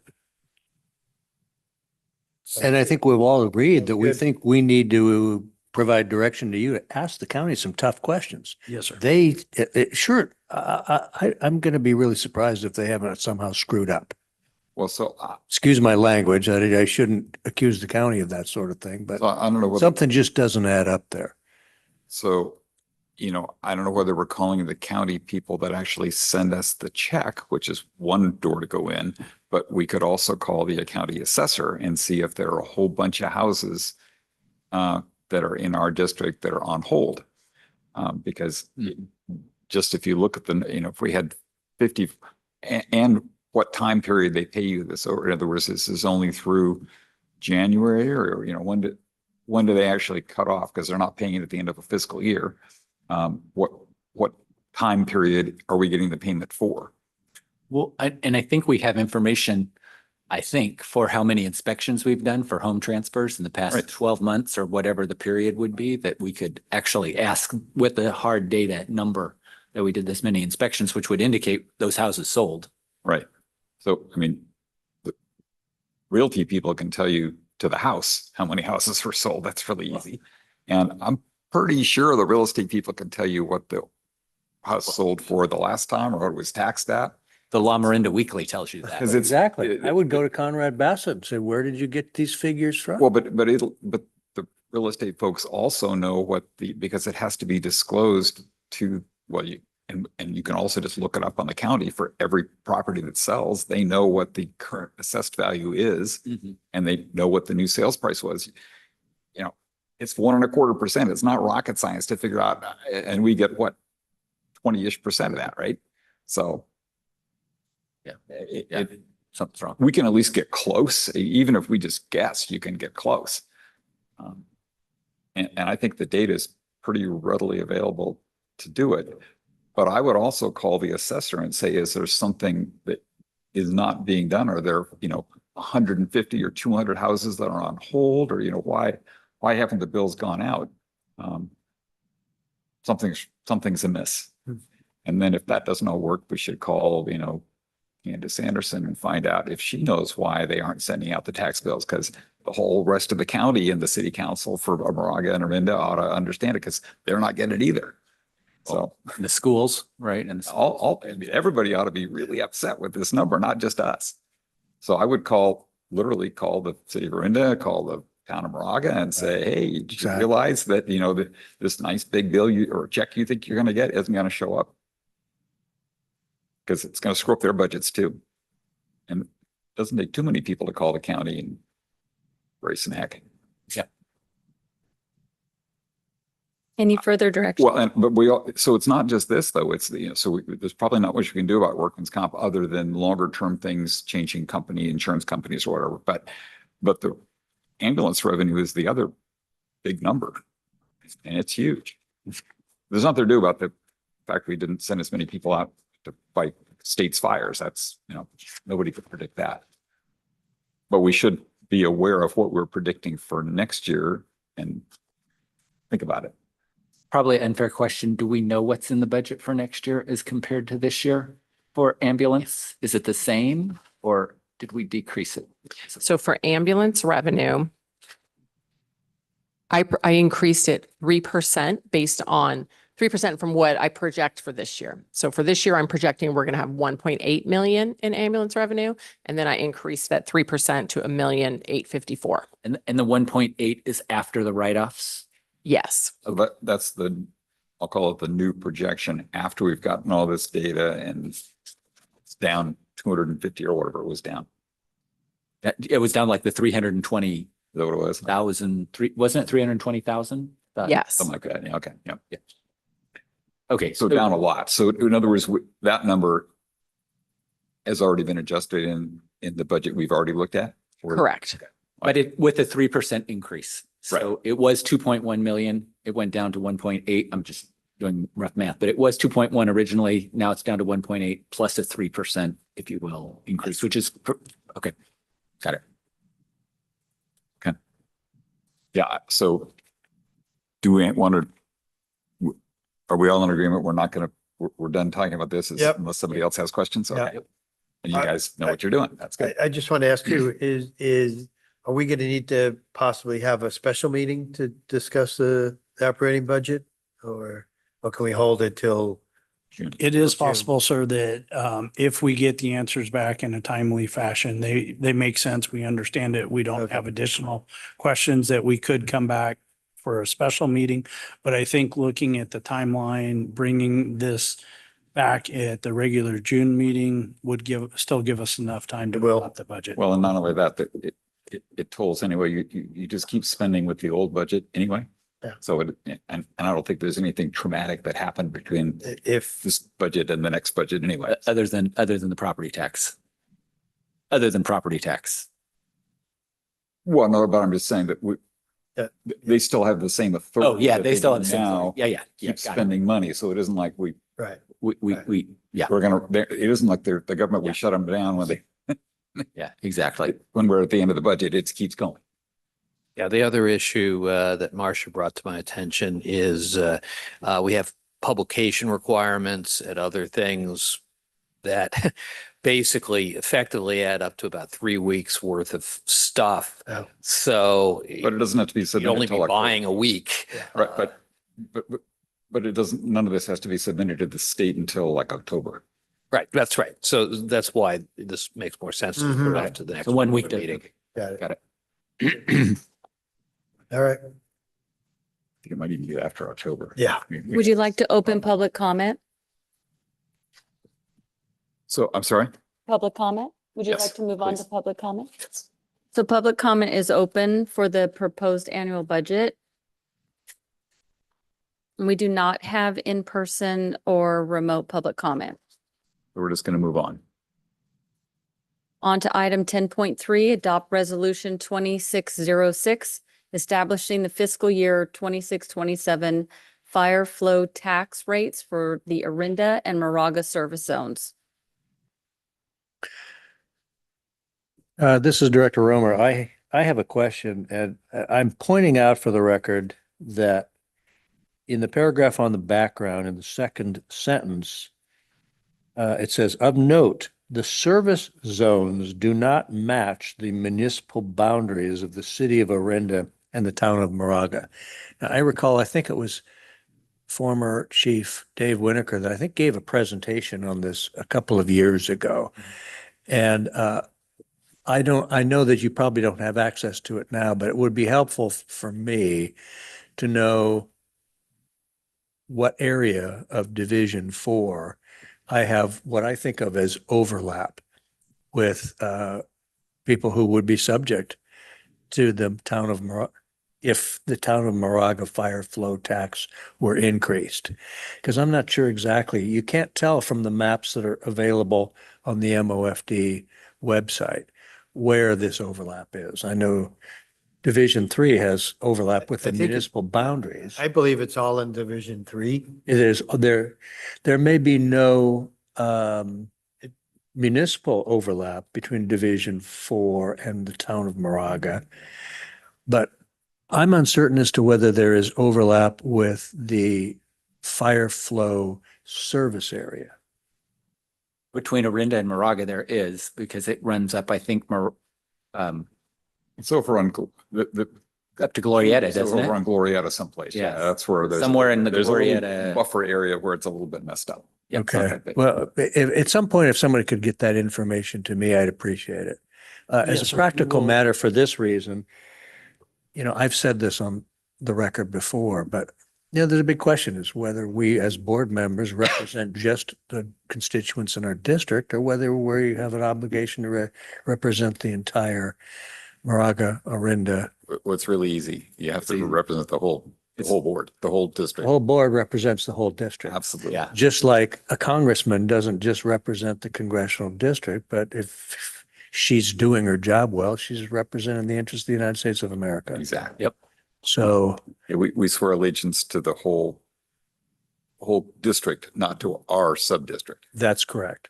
So I'm restating what I think I've said in great detail in the past, and that's part of the reason why I've taken the position that I have in the past and am inclined to take the same position in the future. You guys gonna make a presentation at all, or are we just kind of? Okay. No, I think you could, the director's covered it. sir. We've all been I through was gonna this say- rodeo before. We have, I'd just get my statement into in that I just want to say that MOFD is a single district operationally and fiscally. And I know some of us, I don't know if all of us got an email from one of residents of District 3, Steve Cohn. I just want to acknowledge him for, I want to acknowledge him for his review. He did provide us with information. He looks at this pretty closely. And I responded to him and I thanked him and did say I don't totally agree with how his interpretation of our finances. But I did appreciate what he sent. And as we all said, operationally, physically, every way, we're just one district and we don't differentiate between Moraga and Orinda. So Well, I think the thing that, Steve's Yeah, been good. nicely doing the analysis for, I noticed this before Yeah. I got here, because I talked to him about it several years before I got elected. But the thing that I think he doesn't seem to, and I've talked to him extensively about it, but he doesn't want to think about it.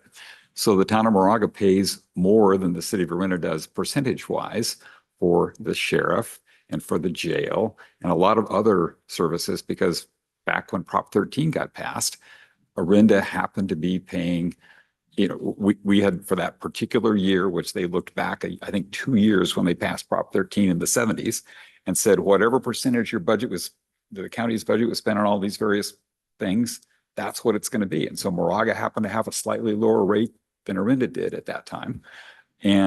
But they have a higher rate for things that we have a lower rate on. Like I say, the county jail, other county services, they pay more than we do. This just happens to be the opposite situation for the fire district in general. But I agree with what's been said before. We are a single district. We were designed to be, from the time we joined, we gathered together. It was designed to be a single district. We operated as a single district. They happen to have two different city councils we have to interface with. We do a good job with all those, but we don't operate it and care which city we're responding to. It's just we're responding to an incident from wherever we happen to be responding to it from. So for me, it's really easy that this happens to be, Steve only looks at it from the fire district standpoint and doesn't take into account the fact that Orinda is paying more for fire things and Moraga is paying less, but we're also paying less for other services. So, we just need to focus on the fire part, in my opinion. And final comment is, even when you're just looking at the numbers, it's 6 cents per unit in the town for all of the taxpayers in the town of Moraga. It's 6 cents per unit for all the taxpayers in the city of Orinda. And even when you look at the amounts that come in, I don't remember the exact figures, but I think it's $540,000 from the town of Moraga each year and $560,000 from the city of Orinda. They're within a few percent, a fraction of a percentage points in terms of the total revenue. Okay, any more discussion on this? Oh, Do I hear a motion? First, we're going to need to open Oh, sorry. public comment. Yep, sorry. And so I wasn't sure if Mr. Cohn sent public comment in that I would need to recognize and perhaps put on our website. No? I'm gonna guess we each got an email, but I don't know whether that's considered. Yeah, I read the email, and again, I'll acknowledge that I read everything that Steve Cohen writes, and I take that into consideration. So whether And do we want to include that as public comment for the website? Doesn't matter to me. If that's the technical definition of it, sure. Otherwise What not. do you think? He sent us email, he said Sent more all than 5 of us.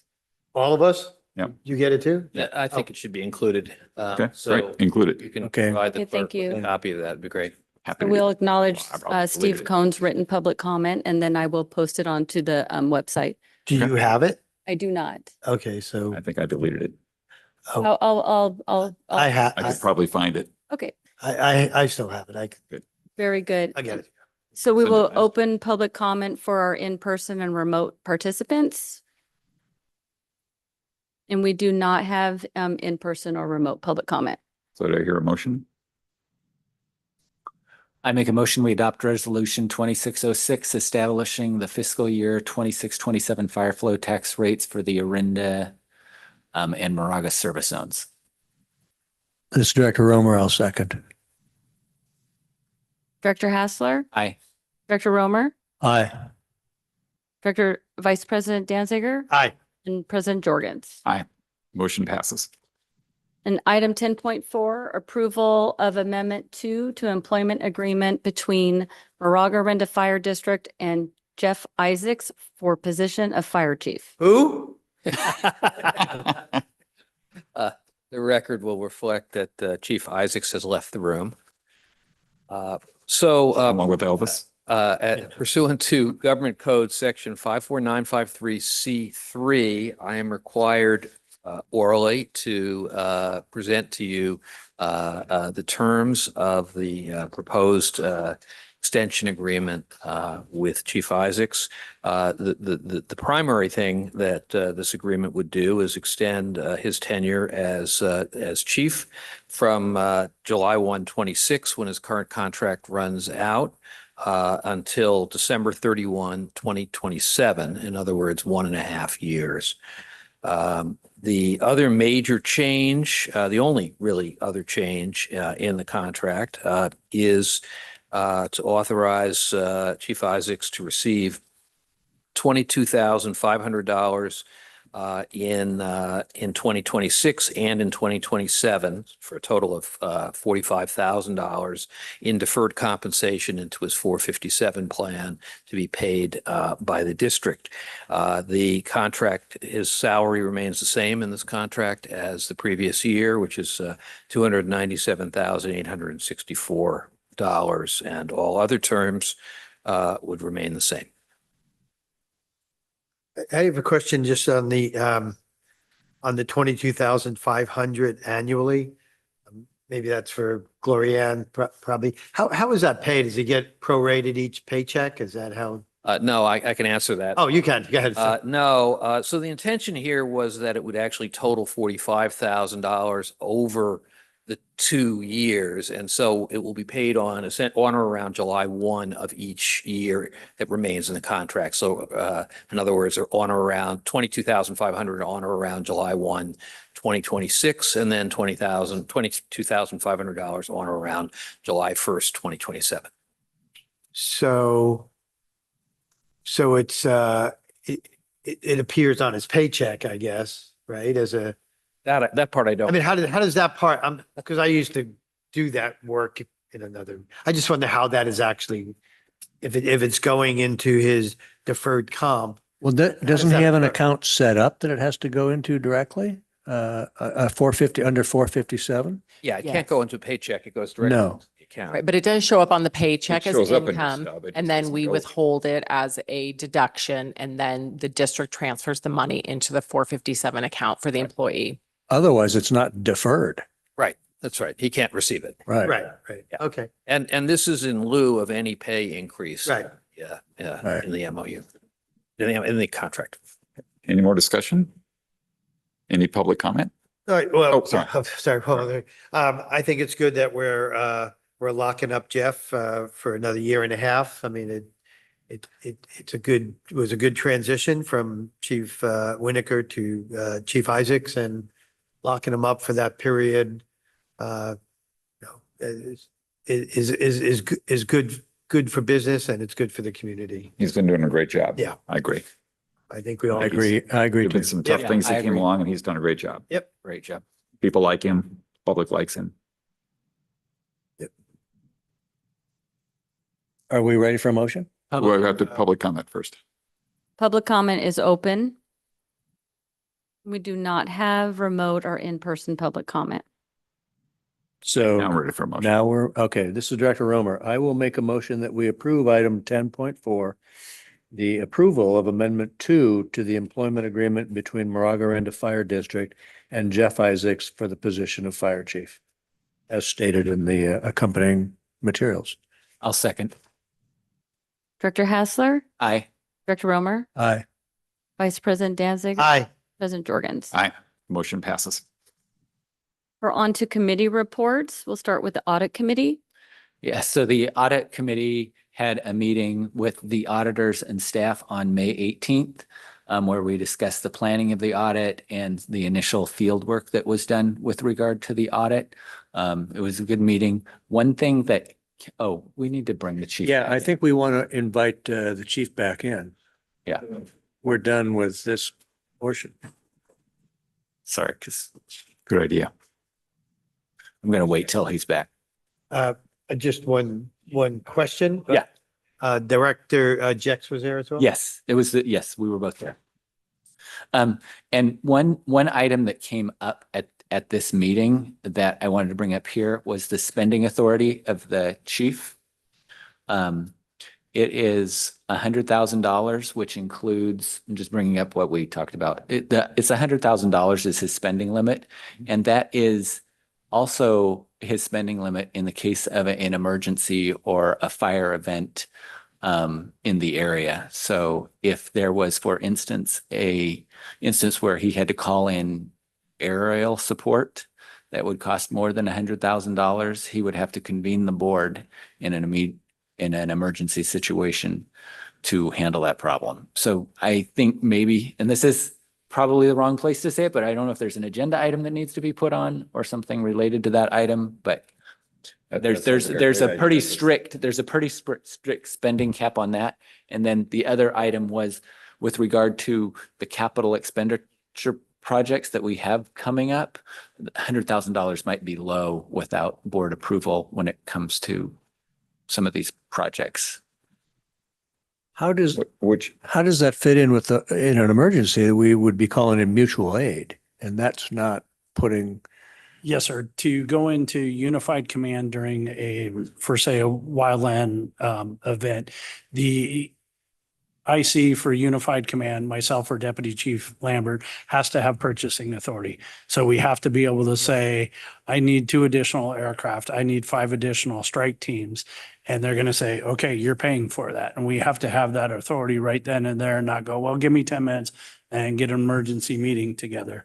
So I have a draft policy that executive staff is looking at. We'll get it to council to bring before the board. And I've put some really strict parameters there that, and I just picked a random number, say $2 million, but for the fire chief to be able to expend that in an emergency, only if there's FMAG or other reimbursable possibilities in there. It's not just, hey, we had a structure fire, I can go, spend $2 million. There's a wildland event. We're ordering strike teams, we're ordering aircraft, and we are going to be applying for the FMAG, the reimbursement through the state and the feds. Is that what happens?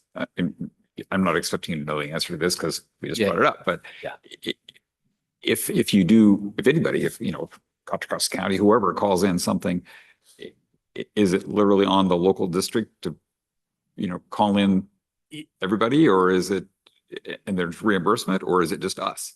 It's depending on where it is. If it's state responsibility area, the state has the primary fiscal responsibility.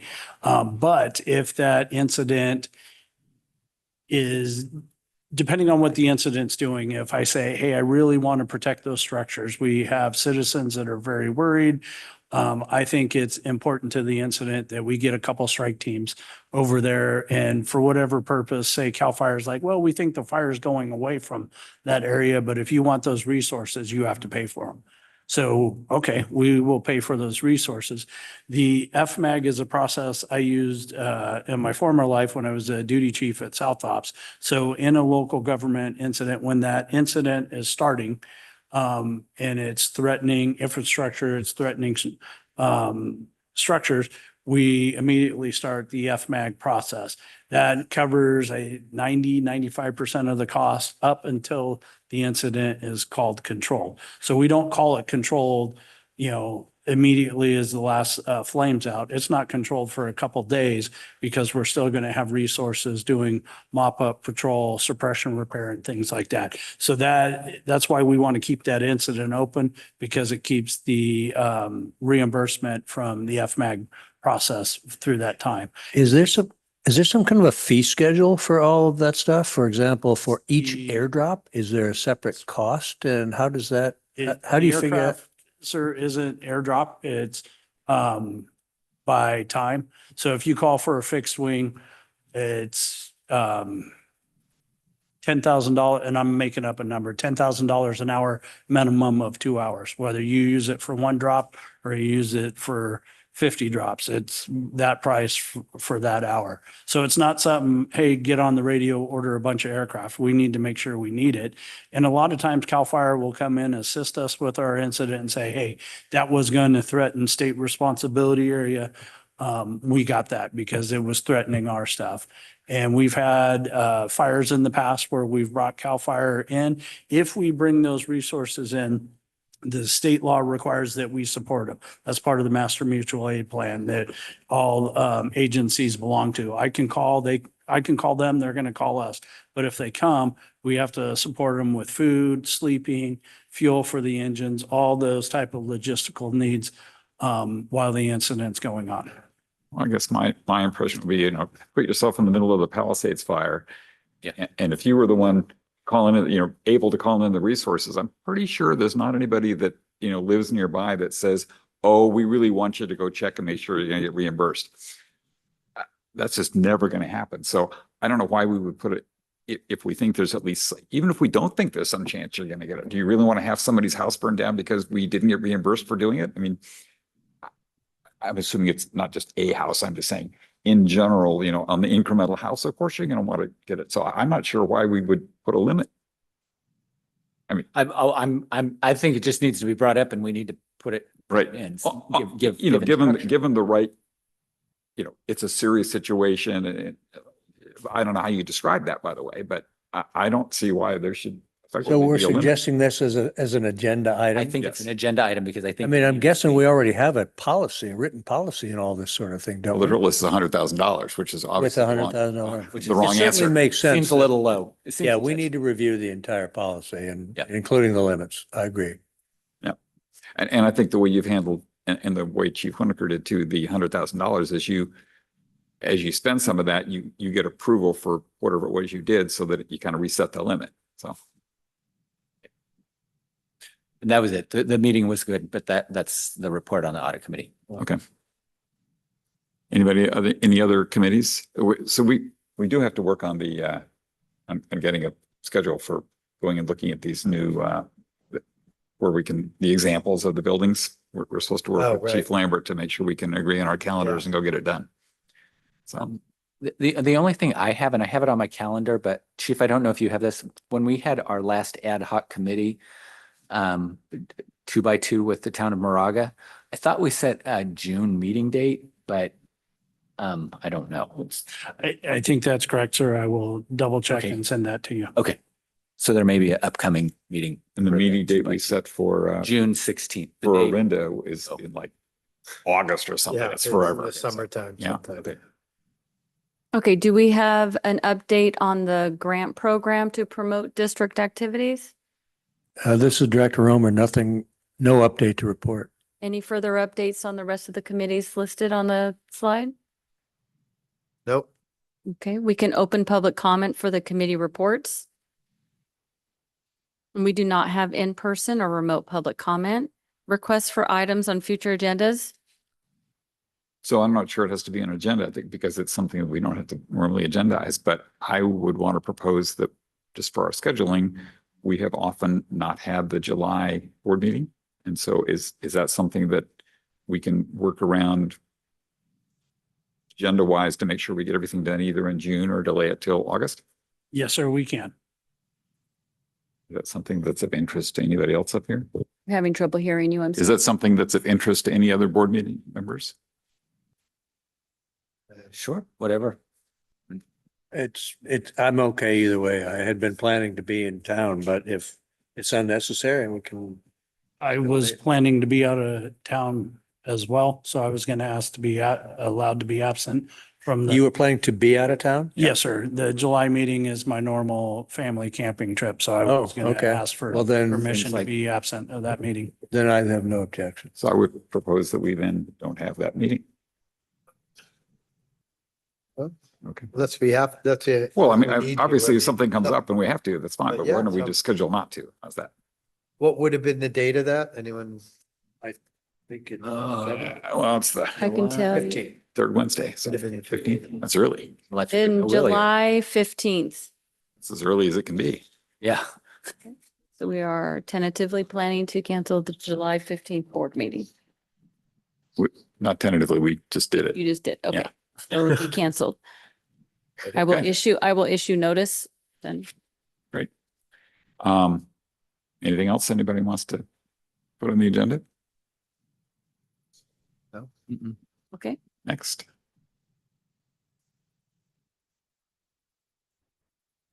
Adjournment. Making motion to adjourn? Second. Director Hassler? Aye. Or all those in favor? I was gonna say, we're all here, so excellent. The time is 8:51. Hey,